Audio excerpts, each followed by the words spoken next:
जी अस्सलाम वालेकुम डॉक्टर साहब। वेलकम। डॉक्टर साहब कैसे हैं? ठीक ठाक हैं? बेहतरीन, आप बताएं। अल्हम्दुलिल्लाह। अच्छा डॉक्टर साहब, वो इलेक्शन हो रहा है, ज़िमनी इलेक्शन पंजाब में, इसके बारे में आपका क्या ख्याल है?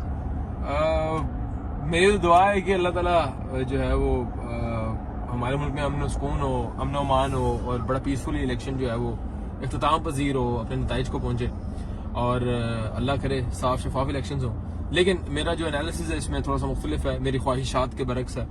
मैं ये समझता हूँ कि क्योंकि फ्यूचर डिपेंडेंट है इस इलेक्शन के ऊपर, कुछ मेजर जो स्टेक होल्डर्स हैं, दो पार्टियां हैं जो, तो मैं ये समझता हूँ कि किसी भी वक्त जो है ना वो बदअमनी फैलाई जाएगी और मैं इस इलेक्शन को कंप्लीट होते हुए नहीं देख रहा कल की तारीख के अंदर एटलीस्ट। अच्छा, मैं ये समझता हूँ कि कल इलेक्शन जो है वो कुछ डिस्टर्ब किया जाएगा, 8 से 10 हल्कों के अंदर डिस्टर्ब किया जाएगा और अनारकी फैलाई जाएगी और उसके बारे में, उसके हवाले से जो है ये सिक्योरिटी एजेंसीज को भरपूर इक़दाम करने चाहिए।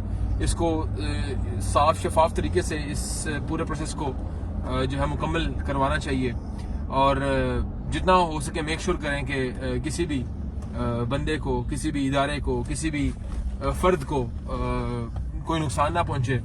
और बस मैं तो ये समझता हूं इसके रिजल्ट्स कब तक मुतवक्किल हैं? कल रिजल्ट्स? मेरा जो एनालिसिस है वो ये है कि कल की तारीख के अंदर इलेक्शन 8 से 10 हल्कों में बहुत ज्यादा डिस्टर्ब होगा, यहाँ के अनारकी फैलाई जाएगी और इलेक्शन कंप्लीट नहीं होने दिया। रिजल्ट क्या समझ रहे हैं आप? क्या रिजल्ट क्या आने जाएगा आखिर में? रिजल्ट क्या होगा? मैं ये समझता हूँ कि एक मेरा जो एक इसमें है 7 से 8 सीटें जो है वो पीटीआई को मिलेंगी और 12 से 13 सीटें जो है वो नून लीग विन करने में कामयाब होगी। ये मेरा अपना एनालिसिस है क्योंकि जो नून लीग के इलेक्टेबल्स हैं काफी स्ट्रॉन्ग है, काफी महारत रखते हैं, काफी तजुर्बा रखते हैं इलेक्शन लड़ने का, इलेक्शन को समझते हैं। मेरा है कि अगर साफ शफाफ तरीके से इंतखाबात हुए तो एक अपसेट भी हो सकता है। लाहौर में जिस तरह अभी खान साहब दौरा करके गए हैं और काफी अवाम बहुत ज्यादा रिस्पॉन्सिव थी, बहुत बड़े बड़े हजूम थे, तो 7 से 8 सीटें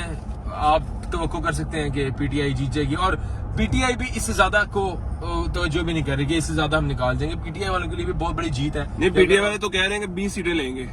देखिए वो रियलिस्टिक नहीं, वो एक इलेक्शन, एक आप कहने कैंपेन के अंदर ये बातें अच्छी भी लगती हैं, 20 सीटें लोगों का मॉरल बूस्ट पीटीआई को करने के लिए। 14 सीटें तो चाहिए।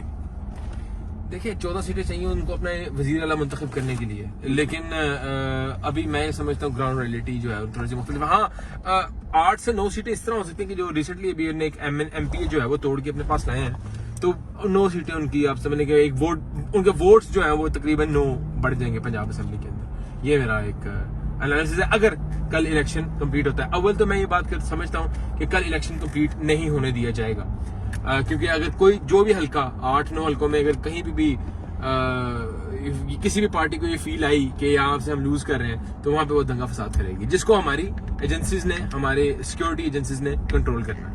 इंशाल्लाह अल्लाह ताला बेहतर करेंगे। Thank you. मेरी बात नहीं, थैंक यू सो मच।